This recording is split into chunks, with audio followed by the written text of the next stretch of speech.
میرے نبی پاک صلی اللہ علیہ وسلم کا فرمان ہے، مصطفیٰ کریم نے فرمایا تو رب کی رضا کے لیے جھک جا، تو اللہ کے لیے جھک جا، رب تجھے عزت عطا فرما دے گا۔ تو توحید کا پہلا سبق یہ ہے کہ اللہ کے سامنے جھکنا ہے، کسی اور کے سامنے۔ معین الملت والدین عطا رسول ہند الولی حضرت خواجہ معین الدین چشتی اجمیری رحمت اللہ تعالی علیہ فرماتے میں حج کے لیے گیا، جب میں مینا مزدلفہ عرفات میں گیا تو ایک آدمی کو میں نے لبیک کہتے دیکھا۔ عقیدہ مسلمان کا رب ایک ہے، میرا رب ایک ہے، میرا رب ایک ہے، میرا مالک ایک ہے، وحدہ لا شریک ایک ہے میرا اللہ۔ فرماتے میں نے اس شخص کو دیکھا لبیک لبیک لبیک پکارتا، وہ آدمی جب لبیک کہتا تو جواب آتا لا لبیک، تو غیر حاضر ہے، پھر کہتا میں حاضر ہوں، پھر آواز آتی تو غیر حاضر ہے۔ حضرت خواجہ معین الدین اجمیری علیہ رحمہ فرماتے میں نے مجمع سے بازو پکڑ کے باہر نکالا، میں نے کہا بھائی تجھے پتا ہے جب تو لبیک کہتا ہے تو جواب آتا ہے لا لبیک، تو غیر حاضر ہے، تجھے پتا ہے؟ اب فرماتے وہ رو پڑا، کہنے لگا معین الدین مجھے پتا ہے۔ میں نے کہا اچھا؟ کہنے لگا حضور 24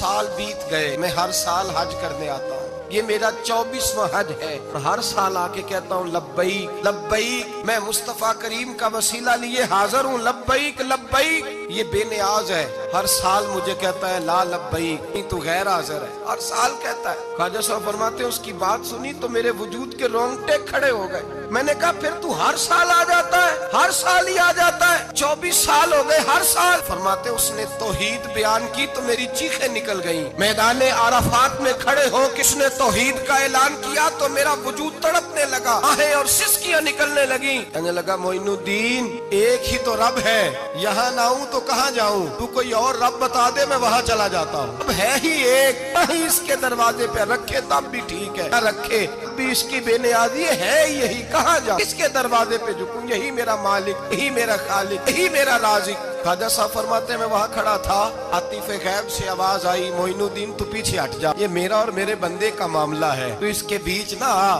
اگر میں نے ایک دفعہ بھی کہہ دیا کہ تو حاضر ہے تو یہ اگلے سال آئے گا نہیں، مجھے اس کا آنا پسند ہی بڑا ہے، 24 سال ہو گئے، اس کا بھی حج قبول فرمایا ہے، اس کی لبیک کی برکت سے قبول فرمایا۔ بھائی یاد رکھیں اور سمجھیں، توحید یہ ہے کہ میں تیرا ہوں، اے اللہ میں مالک میں تیرا ہوں، میں کدھر جاؤں؟ میرے اعلیٰ حضرت فاضل بریلوی رحمت اللہ علیہ کے والد گرامی خوبصورت بات فرماتے مجھے دعا مانگنے کا طریقہ میری بیوی نے سکھایا۔ حضرت کس طرح؟ فرمانے لگے ایک دن مجھے اس نے کوئی کام کہا، کوئی ضرورت گھر کی بتائی، تو میں نے کہا میرے پاس پیسے نہیں ہیں، کچھ دنوں میں دے دوں گا، عورتوں کا مزاج ہوتا ہے گھر کے کام انہوں نے بتانے ہوتے۔ 2-4 دن کے بعد کہنے لگی حضرت ایک کام کہا تھا، فرمانے لگی ابھی جیب میں پیسے نہیں ہیں، ذرا آتے ہیں تو کچھ کر دیتا۔ 2-4 دن کے بعد پھر عرض کرتی حضور وہ میں نے کچھ گزارش کی تھی، فرماتے مجھے غصہ آیا، ناراض ہوا، میں نے کہا تو بار بار کہتی رہتی ہے، تجھے بتایا تو ہے ابھی میرے پاس پیسے نہیں، کہیں سے آتے ہیں تو دے دوں گا۔ فرماتے جب میں نے جھڑکا تو وہ بھلی مانس رو پڑی، اور رو کر کے اس نے لفظ کہے تو مجھے رب کریم کی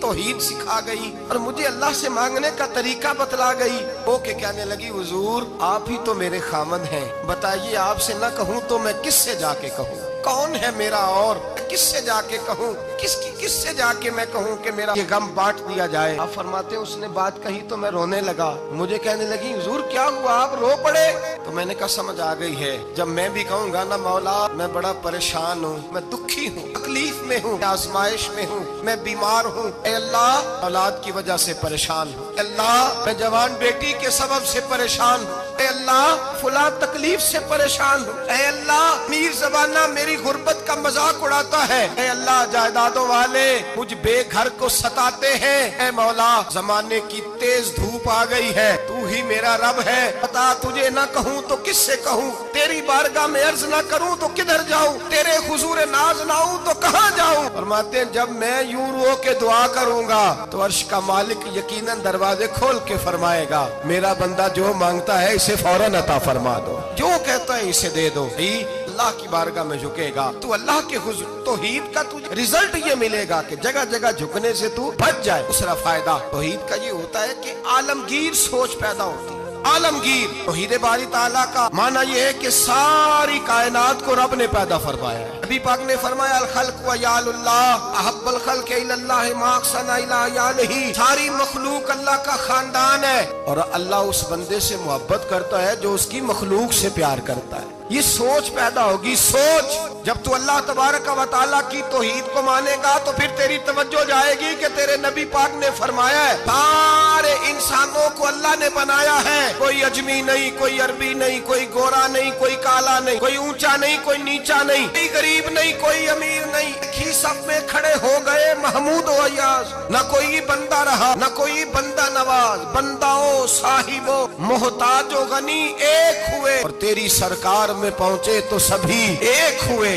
جب تو اللہ کو مانے گا پھر اللہ کی ساری مخلوق سے تو پیار کرے گا، پھر تو بندوں کی طرف سے بے نیاز ہو جائے۔ بندے کیا کہتے ہیں، وہ کیا سوچتے ہیں، تیری تعریف کرے تب بھی پرواہ نہیں، تنقید کرے تب بھی پرواہ نہیں، اس لیے کہ تیری توجہ رب تعالیٰ کی طرف ہو گئی۔ تو اللہ سے اجر لینا چاہتا، اب تو اللہ تبارک و تعالیٰ کی بارگاہ سے اجر لینا چاہتا، تیرا سارا خیال رب کریم کی طرف چلا گیا۔ اب تو یہی کہے گا بس میرا رب راضی ہونا چاہیے، مخلوق سے پیار کرے گا، تو چھوٹے چھوٹے لوگوں سے محبت کرے گا، اشکشوئی کرے گا، غریب پروری کرے گا، اس لیے کہ تو سمجھتا ہے ساری مخلوق اللہ تبارک و تعالیٰ کی پیدا کردہ ہے، میں نے پیار کرنا۔ سلطان محمود غزنوی کے والد سبکتگین وہ کہتے ہیں میں بادشاہ نہیں تھا، شکار کا شوقین تھا، ایک عام آدمی تھا۔ میں جنگل میں گیا، ایک بکری کا بچہ میں نے اٹھایا، کہتے ہیں وہ بکری کا بچہ اٹھا کر کے میں نکلا، اور میں شام قریب تھی، عصر سے تھوڑی دیر